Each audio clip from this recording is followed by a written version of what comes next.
Ce vendredi 9 décembre, 6 jeunes frigoristes étaient réunis au centre Eurespace de Cholet pour la finale nationale du concours du meilleur apprenti de France. Au programme, mise en service, façonnage ou encore brasure sont au rendez-vous. Mais quelles qualités sont nécessaires pour les candidats?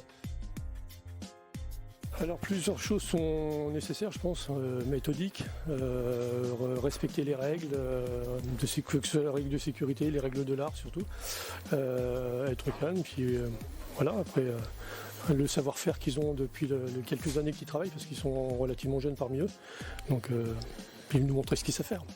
Toute la journée, les candidats ont été évalués sous l'œil avisé des jurés.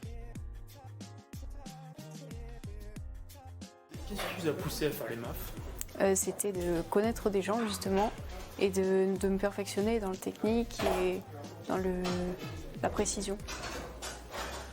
Vous êtes la seule candidate de cette finale. Quel regard vous avez sur la présence des femmes dans le froid? C'est vraiment pas un problème, on a notre place et il n'y a aucune différence à faire de ce niveau-là. Est-ce que vous aimeriez voir plus de femmes dans le froid? Plus de femmes frigoristes? Oui, pourquoi pas, c'est pas un problème et oui, il y a de la place donc faut y aller. Là, on est mis un peu sous pression, hein. On a le regard des examinateurs qui nous regardent. On est sous pression, on a un temps donné.